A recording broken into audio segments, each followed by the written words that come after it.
Hey guys, today we're having a quick look at the Flakpanzer 38T, sometimes referred to as the Gepard, which is the SDKFZ 140.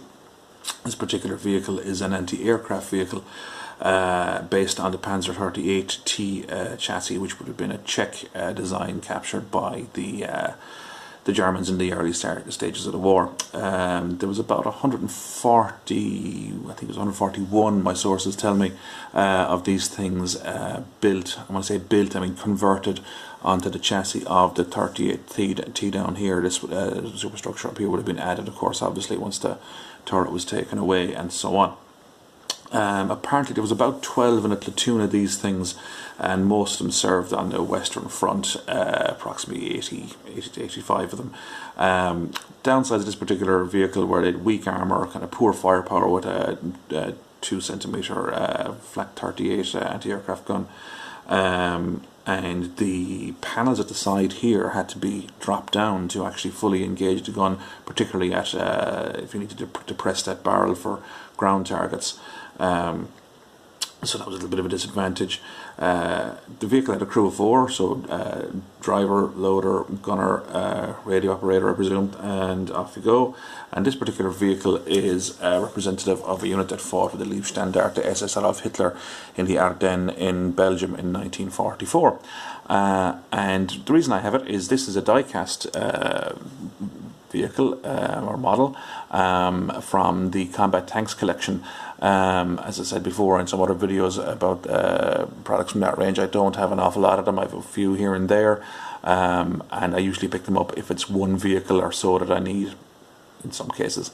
And this particular one is one that I came across a while back and picked it up because I need a air defense element for my Panther battalion in rapid fire, and the rules stipulate one of these guys. I'm sure I could use something else, but just because that's why I have it. So as you can see itself, the model itself is a nice little representation of the vehicle. It's fairly sturdy.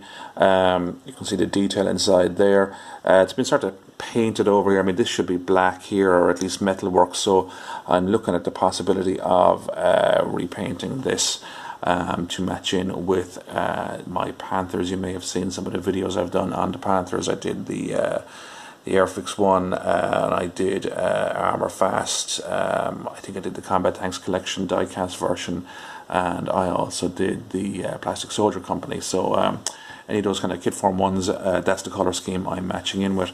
So I will be probably undercoating this and painting it to match those guys. But a nice little vehicle, I must say. The gun here doesn't actually rotate, but there is a limited element of elevation, although for an anti-aircraft vehicle it doesn't actually elevate any higher than that, unfortunately. The tracks are of kind of a vinyl rubber type, similar to what you'd find on a basic model kit. I would probably advise, if you're going to use it for wargaming, that you maybe glue those in there. As you can see, they have a tendency to move a little bit. It's nicely detailed. I mean, you have what's that, shovels and maybe a jack or something there, some pliers of some description. There is your extra track length, which would have been a little bit of extra applique armour as well, I suppose, in that sense. Looks like a jack there, a wooden block for track tensioning and so on and so forth. And there's the gun aerial, and you'd have a crewman's seat there for the guy operating the gun that may or may not be able to slot in a figure there. It'd be nice if I could. I'll probably have to paint at least the gun element here, maybe not the interior section, but certainly the gun will have to have a little bit of work done on it.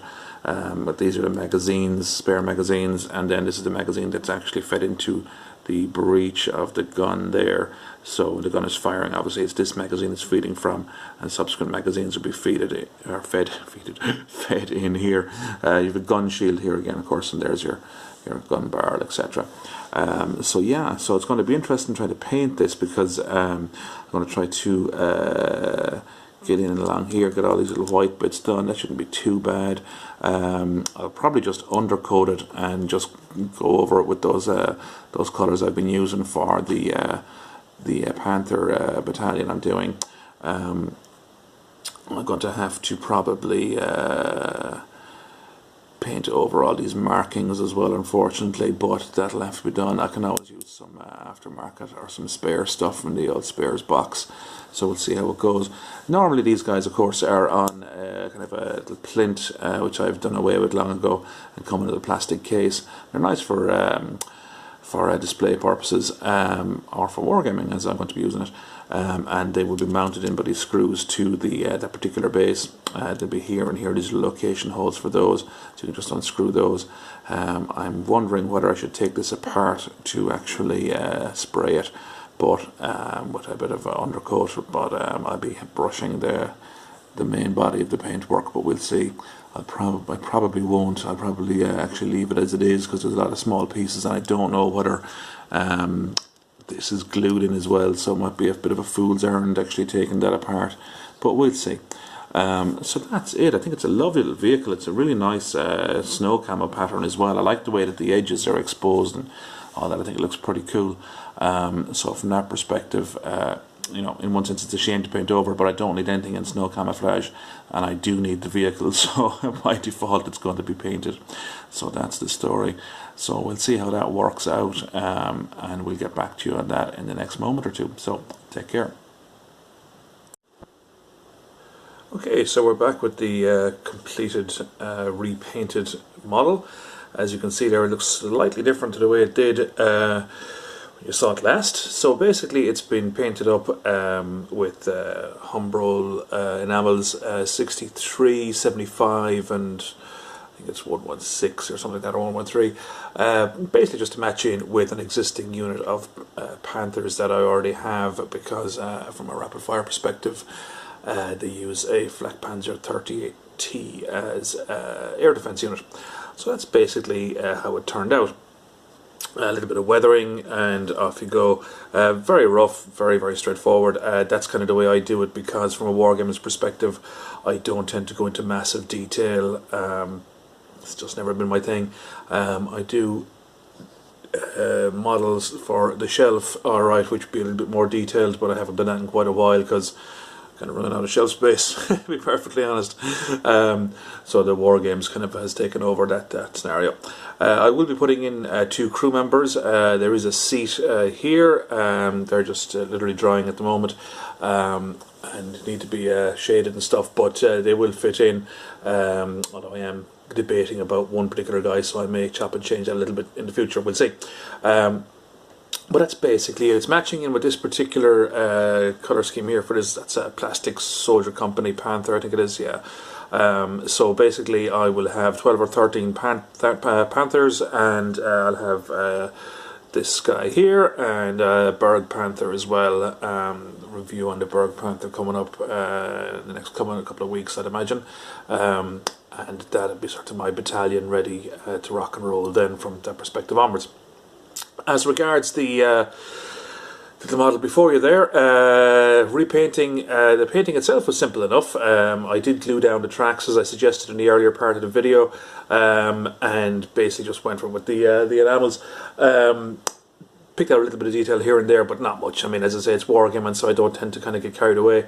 I did have to take it apart, as I mentioned before. We have little screws back here, or underneath there, should I say. And the reason I had to do that was because I had hoped to spray it with some Tetrusol Easy Spray all-purpose undercoat, basically grey primer, which is this stuff.